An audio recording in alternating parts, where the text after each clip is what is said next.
Hi, I'm George Dixon and welcome to Tattoo World. In this episode we're going to be talking about tattoo do's and tattoo don'ts. Now these apply for all cases, whether it's an impulse tattoo or one that you've thought about a lot or one that just looks cool. There's things that you need to know and there's things that you should and shouldn't do. One of the first things that's vital to when you're getting a tattoo is to know your artist. Don't just go to someone because your friend has said that they're good. Have a look at their work. Have a look on Instagram, Facebook. Go to the shop even and get to know them. Not only can this help with understanding prices and getting a rough idea of how much it's going to cost for your piece, you can consult the artist to see whether what you want is a realistic expectation, whether the sizing is going to work.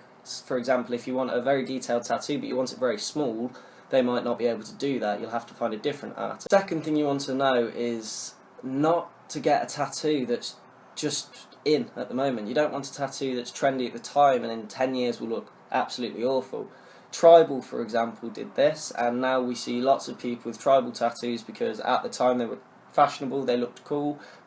I'm not a fan of them in the slightest. Now, if this form of tattoo does mean something to you, then by all means get it, but don't just get the tattoo because it's what's cool at the time.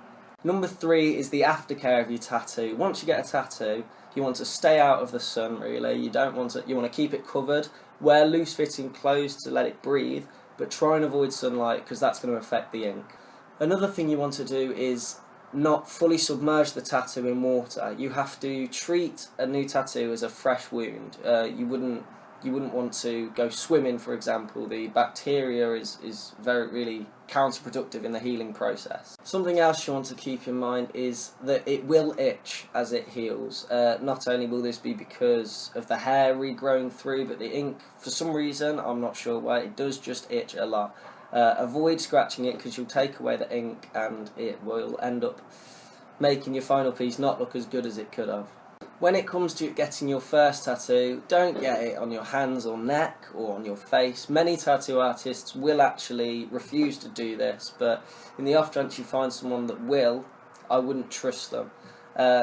Tattoos in there, it's such a prominent place and it can really affect your life. For a first tattoo, get something small that can easily be hidden. My first tattoo, as I've said in a previous video, was this one here. That can easily be covered up if I just roll my sleeve down slightly, you know. My tattoo here can easily be hidden. All of mine are in a place that can be hidden if I do decide that I don't like them when I'm older. Finally, for the love of God, don't get a boyfriend or girlfriend's name. The tattoo industry call this the curse, the tattoo curse. If you get the tattoo, it's not going to last. You'll end up with like Sarah or something on your neck or on your hands or something, and you'll have to explain that to your next girlfriend or your kids or something, and it's just more hassle than it's worth. That's about all there is from me. I hope you enjoyed the episode, and thanks for watching.